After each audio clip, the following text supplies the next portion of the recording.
예수님께서 왜 우리의 구원자가 되시는지 성경을 근거로 제가 말씀을 드리면, 성경은 곧 예수님이 우리의 구원자로 이어지기 위해 온 세상을 사랑하시고 갈구하시고 가장 높은 곳에서 온 사랑을 전달하기 위해 오셨다라고 말합니다. 그래서 그리스도께서 온전한 사랑을 보여주시고 우리의 구원을 위해 자신의 생명을 바치셨습니다. 이는 우리가 그리스도를 절대로 거부하지 않고 믿는 자를 따르는 것이 그리스도의 모든 사랑과 은혜를 받을 수 있는 길이라는 것을 보여주고 있습니다. 우리가 그리스도의 구원을 받기 위해서는 그리스도의 말씀을 따라 삶을 살아가는 것이 필요합니다. 이 부분에 대해서 동의하시나요? 어떻게 생각하십니까? 한번 얘기해 보세요. 지금 제가 성경을 근거로 해서 구원에 대해서 예수님의 이제 구원자라는 것을 설명드렸는데 어떤 생각을 갖고 계셨나요? 사실 이거는 제가 쓴 원고가 아니고 인공지능 AI가 쓴 겁니다. 챗 GPT라고 지금 굉장히 선풍적인 파란을 일으키고 있는 채팅 앱이에요. 채팅 앱인데 제가 어떻게 명령어를 넣었냐면, 예수님이 왜 우리의 구원자가 되시는지 성경을 근거로 설명해 보시오. 성경을 근거로 천자인해로 설명해 보시오 했더니 제가 읽어드린 대로 설명을 했습니다.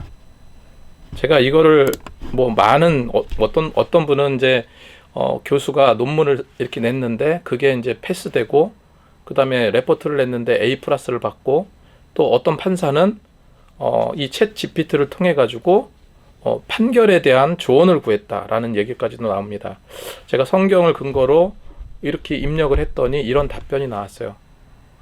물론 이제 거기서 이제 어순이 뭐가 문제가 되고 성경을 잘못 인용하는 경우도 있더라고요.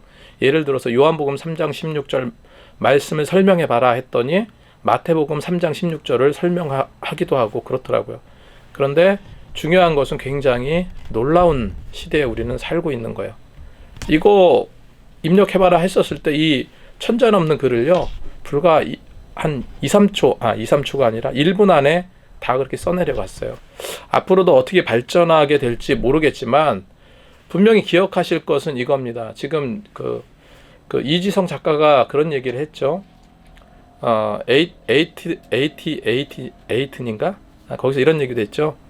앞으로 우리가 해야 될 것은 우리가 창조자이고, 그리고 우리가 모든 것을 주도해 나가는 주도성을 잃어버려서는 안 된다. 그러지 않고는 인공지능 AI에게 모든 것을 뺏긴다라고 이야기도 했었고, 그리고 챗 GPT가 나오자마자 지금 인터넷 윤리가 굉장히 심각하다. 어떤 대책을 세워야 된다라는 얘기까지 나오고 있습니다.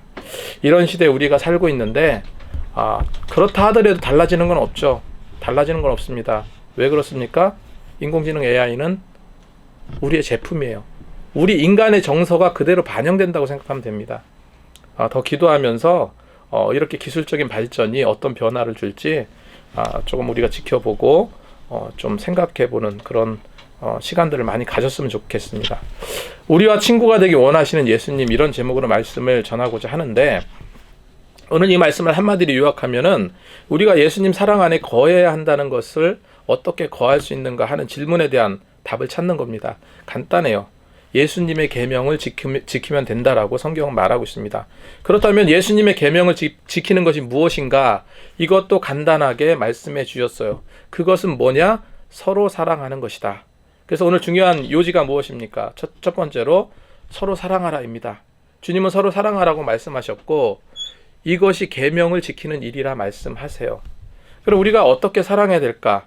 그냥 나 혼자 사랑하는 것이 아니라, 남이 나를 사랑하는 것이 아니라, 또 내가 누구를 짝사랑하는 것이 아니라 어떻게 해야 된다고? 서로 상호적인 서로 사랑이어야 한다는 거죠. 그러면서 예수님은 덧붙이면서 이런 말씀하셨어요. 나도 너희를 사랑하였기 때문에, 나도 너희를 사랑하였은즉, 나를 위해 그렇게 당신의 목숨을 내주신 그 사랑으로 사랑했은즉, 죽기까지 우리를 사랑하셨으니 예수님은 당신의 사랑 안에 거해야 한다라고 말씀하시고 있어요. 우리는 사랑한다고 말하고 참 사랑한다는 말 많이 하죠.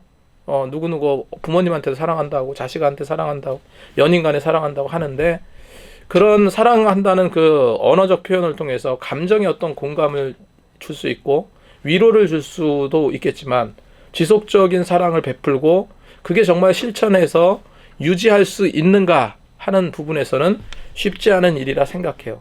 10가지 말을 했어. 10번에 사랑한다는 말을 했어도 단 한 번도 실천하지 않는 경우가 참 많다는 거죠. 그래서 말과 행동은 같아야 됩니다. 이 서로 사랑하라는 그 서로 사랑은요, 관계성이에요. 나 혼자 할 수 없는 거예요. 양쪽에 상대방이 있어서 주객이 따로 있을 수 없는 사랑입니다. 그것이 서로 사랑이에요. 서로 사랑을 받고 이것이 또 서로 사랑을 주고 이게 온전한 사랑이라는 거죠. 그래서 주님은 그 사랑 안에 거하라 명하시면서 너희가 내 계명을 지키면 내 사랑 안에 거하게 될 것이다 말씀하셨죠. 10절 말씀에 내가 아버지의 계명을 지켜 그의 사랑 안에 거하는 것 같이 너희도 내 계명을 지켜 내 사랑 안에 거하라. 내 계명을 지킨다면 그 계명을 지킨다는 게 뭐라고요? 말씀에 순종하는 거죠. 내 계명을 지키고 순종한다면 내 사랑 안에 거하라. 이 순종하라 계산기 두드리면 할 수도 있어요. 그냥 말 들을 수 있어요. 더 큰 이익을 바라보면서 지금은 내가 순종해 준다라고 말할 수도 있습니다. 그 온전한 순종은 뭐예요? 예수님이 원하신 거고 그 온전한 순종의 길은 계명을 지키는 일이고 그런 자라면 결코 계산기를 두드리지 말고 이해득실 따지지 말고 그냥 내 사랑 안에 조건 없이 들어오라는 겁니다. 크로샤데이라는 사람은 이렇게 말했습니다. 성자 예수님은 주님의 사랑 안에 거하는 방법, 그러니까 예수님의 사랑 안에 거하는 방법은 신비주의자들처럼 그들의 사랑의 취미에 집중하고 즐기는 것이 아니고 그 계명을 지키고 그 계명으로 생활하고 그 사랑을 나타내는 자다라고 이야기를 합니다. 그래서 우리는 진정으로 순종함으로 나아가야 돼요. 그것이 주님의 사랑 안에 거하는 방법이다 말씀하고 계십니다. 그렇다면은 11절 말씀에 이렇게 기록하고 있어. 그러면 순종하는 이유가 뭐냐? 내 계명을 지키는 이유가 뭐냐? 11절 말씀에 내가 이것을 너희에게 이름은 내가 이것을 너희에게 가리키는 거는 너가 왜 서로 사랑하고 내 안에 거하라고 한 이유는 내 기쁨이 너희 안에 있어 너희 기쁨을 충만하게 하려 함이라. 그러니까 주님이 가지신 근원적인 기쁨을 우리에게 뭐예요? 전가시켜 주신다는 거예요. 그래서 기쁨을 그래서 가만히 생각을 해보면 우리가 기쁨 없이 살아가는 때가 많잖아요. 고통과 근심, 그냥 걱정 한 사발을 우리가 쌈에 짊어지고 늘 고민하고 걱정. 근데 주님께서 하신 말씀은 정말 절대 긍정이잖아요. 내가 갖고 있는 기쁨을 내게 쏟아 부어 주겠다. 이 충만하다는 표현이 그거잖아요. 쏟아 부어 주겠다는 거. 그렇기 때문에 내 사랑 안에 거하고 내 계명을 지켜라. 그리하면 너희가 고통 가운데 살지라도 내 기쁨이 충만하게 되리라 말씀하세요. 주님이 갖고 계신 그 기쁨 너희 안에 쏟아 부어 주겠다. 그래서 우리는 정말 늘상 우리 반복적으로 아멘하고 받아들이고는 있지만 예수님이 주시는 그 기쁨이 우리에게 있어야지 진정한 기쁨으로 기쁨을 소유한 자가 되는 거죠. 모든 원망과 불평과 의심과 이 모든 것을 이기게 될 수 있는 힘은 예수님이 주시는 기쁨인 것 같아요. 그래서 내 계명을 지킨다면 그 계명을 지키고 그 서로 사랑하게 되면 그리고 내 안에 거하게 되면 너의 기쁨이 충만하리라. 이것은 우리에게 주는 보너스다. 우리에게 주는 근원적인 삶의 그 윤활유다라고 생각하시면 될 것 같습니다. 그렇다면 내 계명을 지킨다는 그 계명의 본질이 무엇인가? 12절에 나와 있죠. 계속 반복되는 말씀입니다. 내 계명은 곧 내가 너희를 사랑한 것 같이 너희도 서로 사랑하라 하는 이것이라. 그래서 계명의 바탕, 예수님의 계명의 바탕은 바로 사랑이고 계명을 지키는 것은 서로 사랑이라고 12절에 말씀하셨어요. 바리새인들은요. 계명을 지키는 건 잘했어요. 그리고 계명을 지키는 동기는 남을 사랑하려는 것이 아니고 거룩한 의식으로 생각했던 거예요. 자기가 거룩한 종교가 있기 때문에 뭔가 좀 멋져 보이는 멋진 신앙인으로 보이려는 그런 의도가 더 강했죠. 하지만 그들의 삶은 어땠어요? 정작 이웃을 사랑하지 않았어요. 정작 사람들을 자신보다 신앙이 낮은 자라고 생각하면서 헐뜯기에 바빴습니다. 주님이 원하는 것은 서로 사랑하라는 건데 그게 가장 중요한 계명인데 실제로 율법은 지켰을지언정 그건 지키지 않았다는 거예요. 말씀대로 살지 않았다는 겁니다. 말씀대로 살지 않고 실천하지 않는 것은 진정으로 계명을 지키는 자가 아니죠. 진정으로 계명의 목적은 오직 서로 사랑입니다. 그래서 우리 크리스찬들은, 우리 기독교인들은요, 우리 교회를 다니고 주님의 사랑을 믿는, 받아들이는 우리 믿는 자로서는 서로 사랑해야 됩니다. 그렇다면은 두 번째로, 어떤 사랑, 우리가 서로 사랑하라고 했는데 어떤 사랑이 가장 큰 사랑이라고 말씀하고 계십니까? 13절에서 14절 말씀을 보면, 사람이 친구를 위하여 자기 목숨을 버리면 이보다 더 큰 사랑이 없나니 너희는 내가 명한 대로 행하면 곧 나의 친구라 기록하고 있죠. 만약에 나에게 누가, 내가 너한테 100억을 주겠다, 100억을 줄 테니 내 목숨을 내게 달라 라고 얘기했을 때 여러분들은 어떻게 하시겠습니까? 만약에 그 100억이 자기 자녀에게 물려줄 수 있다면 그냥 내 목숨 버릴 수 있지 하는 부모님은 있을 수 있겠죠. 그런데 그런 조건도 없이 그냥 100억을 내게 줄 테니, 내 명의로 해줄 테니 내 목숨 달라 하면은 무슨 정신적인 문제가 없는 한 그걸 선택할 사람은 아무도 없어요. 왜 그렇습니까? 내가 세상에 없다면 세상에 없는 거나 마찬가지거든요. 그래서 세상에서 가장 소중한 것은 내 생명이에요. 그런데 세상에서 가장 소중한 내 생명을 누구를 위해서, 친구를 위해서, 내가 사랑한다고 생각하는 사람을 위해서 버릴 수 있을까? 혹여 그렇게 할 수 있는 사람이 있을 수도 있겠지만, 친구를 위해서, 사랑하는 사람에서 목숨을 버린다는 것은 이 평범한 사람으로서는 할 수 없는 일입니다. 그렇기 때문에 예수님의 희생이 대단한 거예요. 예수님은 우리를 구속하시기 위해서 십자가의 고난과 희생을 당하셨어요. 당신의 목숨을 버리신 그 사랑, 이 사랑보다 더 큰 것은 없죠.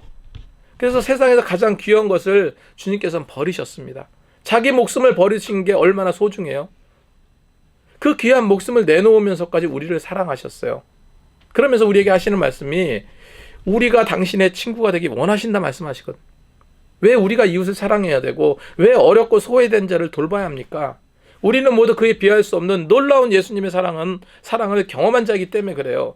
그래서 그 그리스도의 속죄의 사랑을 받은 그 증표가 뭐냐? 이 사랑을 전하는 거죠. 예수님으로부터 우리는 값진 사랑을 받았기 때문에 값지게 사랑할 수 있어야 돼요. 사랑에는 장사가 없습니다. 사랑은 모든 것을 무너뜨려요.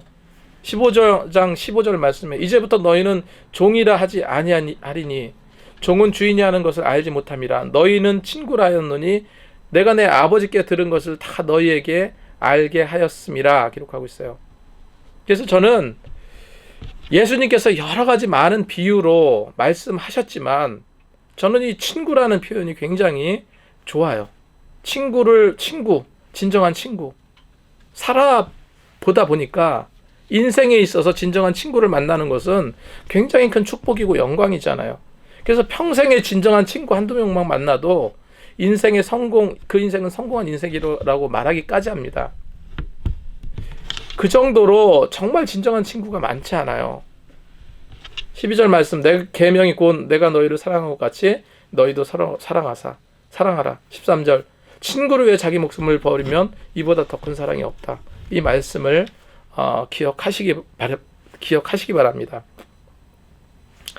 여기서 우리가 조금 더 집중해서 알아야 될 것이 무엇입니까? 예수님은 우리를 친구 삼기 원하신다는 거예요. 예수님은 우리를 친구 삼기 원하신다.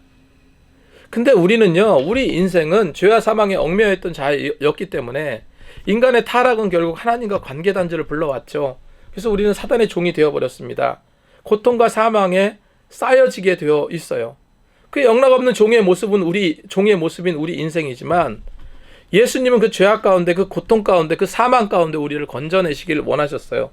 그래서 최종적으로 우리께 요구하신 것은, 주님께서 우리에게 요구하신 것은, 내가 너희를 친구 삼아 주겠다. 내가 너희의 친구 되기 원한다.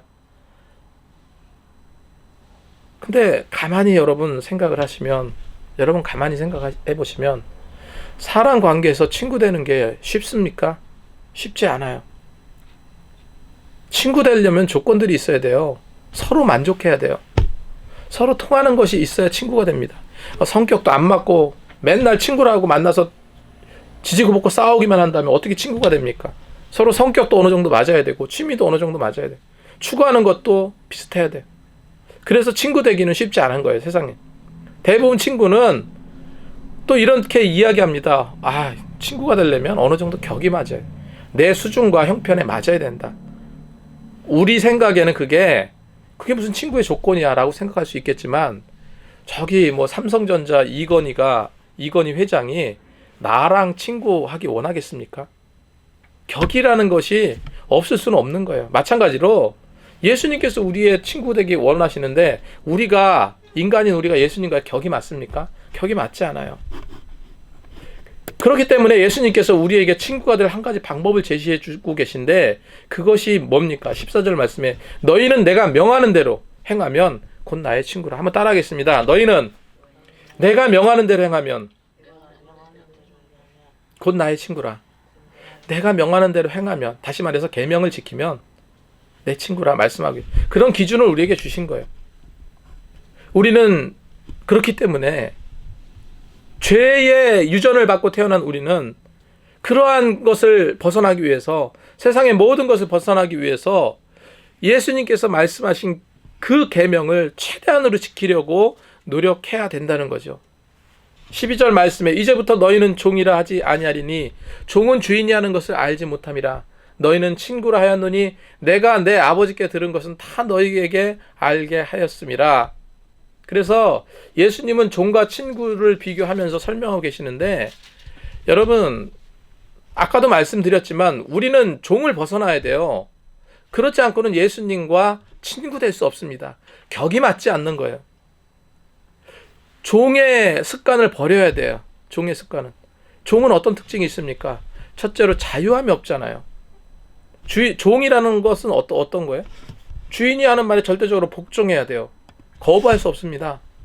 대부분 허드렛 일을 하기 때문에 정작 종은 그 주인이 하는 것을 잘 알지 못해요. 그리고 종은 언제든지 어떻습니까? 내쳐질 수 있어요. 죽임 당할 수 있습니다. 그래서 우리는 종의 습관을 벗어버려야 돼요. 친구는 어때요? 친구를 생각해요. 친구는요, 서로 위로가 되고 기쁨이 됩니다. 그리고 생사고락을 함께 나누는 자가 친구예요. 진정한 친구라면. 그죠? 제가 기억나는 게, 여러분 예전에 그 친구라는 영화 있잖아요. 영화 친구. 거기에서 조폭의 길을 걸었던 친구와 이 모범생의 길을 걷다가 나중에 판사가 되나요? 판사가 됐던 두 친구가 나중에 이제 우연치 않게 도로에서 만나잖아요. 도로에서 그 유호성은 깡패 두목이고, 또 한 친구는 아주 판사고. 그런데 이 판사가 길을 가다 갑자기 그냥 새카만 차들이 몰려와서 그 차를 막잖아요. 그게 얼마나 놀랐겠습니까? 그때 유호성이 딱 나오면서 그 친구를 발견하고, 옛날에 자기가 너무 좋아했던 친구를 발견한 거죠. 다가가더니 친구야 하면서 막 끌어안잖아요. 얼마나 반가웠으면 도로에서 자기 쫄따구들 차를 막게 하고 친구가 그냥 반갑다고 막 그렇게 하겠습니까? 이 조폭들도 이렇게 친구는 좋아하죠. 여러분, 친구는 복종관계에 있지 않습니다. 그런 관계에 있다면 그건 진정한 친구가 아니죠. 순종과 복종 관계에 있는 것이 아니라 말 그대로 친구는 서로의 정을 나누는 사이예요.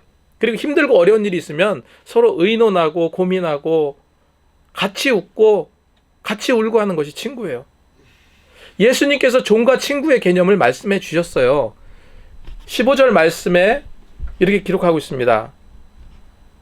너희를 친구라 하였으니 내가 내 아버지의 들은 것을 다 너희에게 알게 하였음이라. 내 아버지의 계획과 내 아버지의 어떤 비밀도 너희에게 알게 할 것이라. 왜냐하면 너는 나의 영원한 친구이기 때문에. 여러분, 고민거리 누구에게 털어놓습니까? 남편에게, 아내에게, 부모에게, 자식에게 털어놓기 쉽지 않아요. 그런데 친구에겐 털어놓을 수 있습니다. 왜? 위로가 되니까. 또 서로 또 그렇게 허물없는 친구들이 많지는 않지만, 우리는 정말로 친한 친구에게는 내 가족에게도 못할 얘기를 꺼내놔요. 실제로. 마찬가지로 예수님도 그와 비견해서 말씀하시는 거예요. 내 아버지께 우리가 친구가 되면은, 친구라고 한다면 내 아버지께 들은 것을 다 너에게 내가 알려줄게. 왜? 너는 나의 영원한 친구이기 때문에. 그렇게 말씀하시는 겁니다. 그리고 친구로 택함도 우리가 예수님을 택한 것이 아니라 예수님께서 우리를 택한 것이에요. 우리는 선택만 하면 되는 거예요. 16절 말씀에 너희가 나를 택한 것이 아니라. 어느 누구도 예수님을 택한 적 없습니다. 어느 누구도 하나님을 택한 적 없어요. 내가 너희를 택한 것이 아니고 내가 너희를 택하여 세웠나니 내 이름으로 아버지께 무엇이든 구하면 다 받게 하려 함이라. 이런 놀라운 말씀까지 넣어주셨어요. 제가 여러 번 말씀드리지만 어떤 종교도요, 종교의 자칭 신이라는 자가, 불교도 마찬가지고 이슬람도 마찬가지, 신이라는 자가 직접 인간에게 다가와서 내 친구가 되어줄래? 이렇게 말한 신이 어디 있습니까? 그냥 신에게 사람이 달려가가지고 비나이다 하는 것이 다른 종교의 특징이에요. 하지만 우리 기독교는 어떻습니까? 신이 우리에게 찾아온 거예요.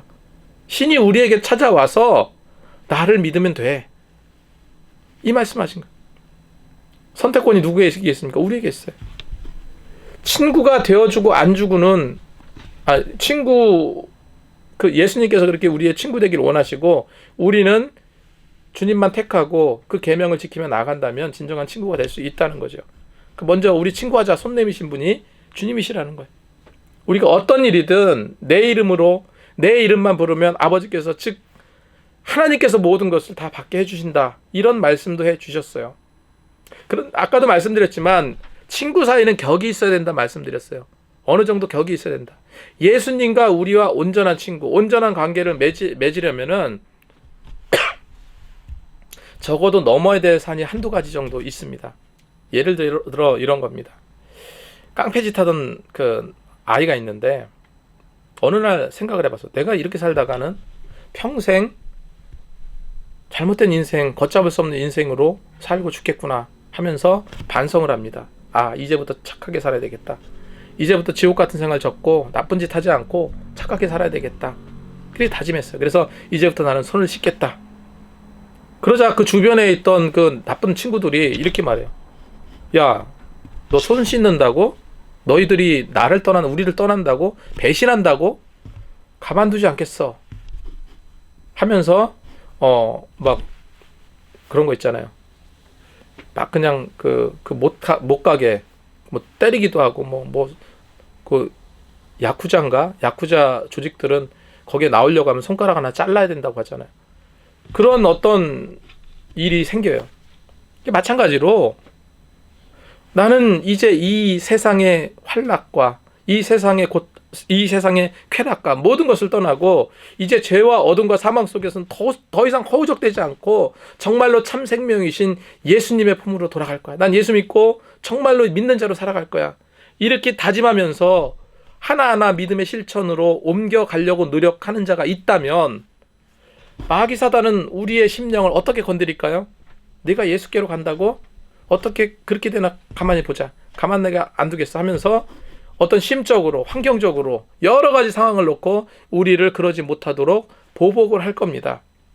18절 이하부터 예수님과 우리 인생과 온전한 친구 관계를 맺으려면 어떤 현상이 있는지 분명하게 기록하고 있어요.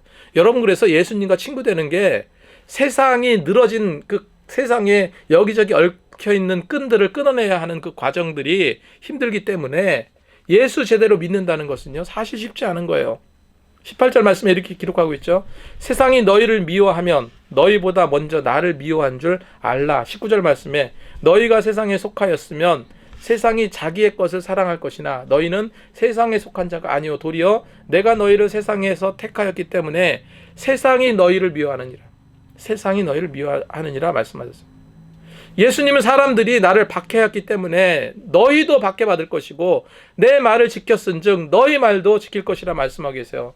그래서 사단은 예수님을 공격했듯이, 예수님을 박해했듯이 예수님의 친구가 되고자 하는 우리 역시도 박해할 것이라는 거예요. 그 율법에 기록된 바로 뭐라고 말합니까? 이유 없이 나를 미워하였다. 이유 없이 나를 미워하였다라는 말이 성취되었다라고 또 주님은 말씀하고 계세요. 예전에는요, 기독교를 미워하고 교회를 미워하고 정말 교회 다니는 사람 꼴 보기조차 싫어, 이런 사람들 그 미워하고 정말 싫어하는 사람들은요, 스스로 안티크리스천이 돼서 카페 같은 데서 막 기독교를 욕하고 뭐 교리를 욕하고 막 그랬어요. 여러분, 지금은 어떤 것 같습니까? 제가 생각할 때 지금은요, 웬만한 모든 것이 다 안티크리스천이에요. TV며 방송이며 드라마며 모든 것이 다 교회를 비판하고 있고요. 신앙의 습관까지도 비판하고 있고 신앙의 교리까지도 문제 삼고 있습니다. 그리고 예수님을 조롱해요. 우리가 재밌게 봤던 영화 넷플릭스 드라마 글로리도 마찬가지예요. 다른 무슨 수리남도 마찬가지예요. 그 전에 또 뭐가 있었죠? 그런 모든 것이 다 정말로 기독교의 그 모든 신앙들을 굉장히 우습게 보고 있어요. 저들이 왜 기독교를 미워합니까? 왜 기독교를 개독교까지라고 말합니까? 왜 말도 안 되는 성경적인 논리로 엉터리라고 말하면서 예수는 가짜다, 교회가 썩었다면서 우리를 공격할까요? 물론 우리가 예수님의 가르침대로 서로 사랑하지 못하고 이기적인 모습을 보여왔기 때문이기도 하겠지만 엄밀히 말해서요, 이유가 없어요. 이유가 없어. 성경의 말씀대로 이유가 없이 미워하는 거예요. 우리나라 많은 종교가 있지만 그럼에도 가장 많이 구제하고요, 가장 많은 사랑을 실천하는 종교는 기독교예요. 다른 어떤 종교들보다 월등하게 구제 사역하고 있습니다. 봉사하고 있어요. 그런데 왜 더 많은 욕을 얻어먹을까요?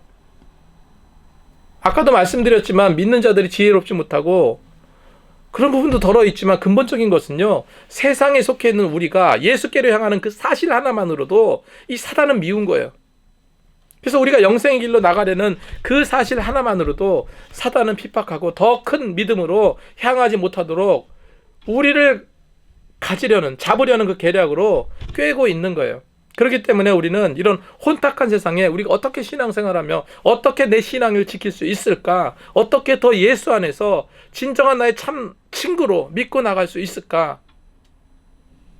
여러분, 편협하지 않은 그리스도의 사랑을 제대로 보여주고 실천하는 길밖에 없어요. 성경이 말하는 대로 성령님을 의지하고 나가는 길밖에 없습니다. 26절 27절 말씀에 내가 아버지께로부터 너에게 보낼 보혜사 곧 아버지께로 나오시는 진리의 성령이 오실 때 그가 나를 증언할 것이요 너희도 처음부터 나와 함께 있었으므로 증언하느니라 기록하고 있어요. 이 사단의 꾀인과 계략에 자꾸 딴 데로 눈을 돌리는 우리에게 아니다는 거예요. 진정한 하나님, 진정한 구원의 길은 예수 그리스도시다. 그분만 믿고 나가면 된다. 이거 가르쳐 주시는 분이 누구라고요? 성령님이시라는 거예요. 그래서 우리는 성령님을 의지하고 나가야 됩니다. 제가 아까 챗 GTP 보여드렸잖아요. 보여드렸는데 그렇게 이제 그래서 구원에 대해서 굉장히 중요하기 때문에 제가 이렇게 말했어요. 성경에서 말하는 예수님이 구원자이신데 네 생각은 어떻게 생각하니 그랬더니 그 챗 GTP에서 뭐라고 답변이 나왔냐면 제 생각은 예수님이 구원자라고 생각하지 않습니다. 그래서 제가 또 질문했어요. 그렇다면은 다른 종교에도 구원이 있다고 생각하니? 다른 종교의 구원에 대해서는 어떻게 생각하니? 그랬더니 다른 종교에도 구원이 있다고 생각하진 않습니다. 그러는 거예요. 또 질문했어요. 그렇다면은 종교에는 모든 것이 종교에는 구원이 없다고 생각하니? 그랬더니 저는 그렇게 생각합니다. 라고 답을 하더라고요. 그래서 이 세상적인 논리를 하다 보니까 이 AI는요, 인간의 생각과 지식이 포함되어 있고 분석하는 거기 때문에 그 이상의 뭐가 될 수는 없어요. 그래서 이런 무신론적인 관점이 있구나라고 생각을 했어요. 그런데 또 한참 쓰고 구원관에 대해서 다시 또 설명을 했더니 예수님만이 구원자라고 또 그러는 거예요. 예수님만이 성경은 예수님만이 구원자라고 되어 있습니다. 그러더니 너 생각은 또 어떠니? 그랬더니 저도 예수님만이 구원자라고 생각합니다. 그러는 거예요. 그렇다면 너는 크리스찬이? 그렇다면 너도 크리스찬이니? 그랬더니 예, 저도 크리스찬입니다. 이렇게 또 대답하는 거예요. 그러니까 아직 이게 확실한 뭐가 없어요. 근데 이런 얘기를 하는 거예요. 거기서 뭐라고 하냐면 인간이 가르쳐 준 정보 가지고 하기 때문에 잘못 왜곡된 정보를 자기가 받아들이면 그 정보로 인해서 잘못된 정보를 전달할 수 있는 위험성도 있다라고 이야기를 합니다. 아무튼 더 시간이 지나면 다 알겠지만 어쨌건 놀라운 일이에요. 이렇게 변화됐다는 것이. 어쨌건 우리가 살아가는 동안에 가장 중요한 것은 말씀이고, 그리고 정말 오늘 말씀대로 우리의 참 친구 되신 예수님, 우리와 친구 되기 원하시는 예수님, 그 예수님을 우리가 늘 사모하며 늘 의지하며 서로 사랑하고 실천하면서 정말로 이 소중한 믿음을 지켜나가시는 저와 여러분이 되시기 바랍니다. 기도하겠습니다.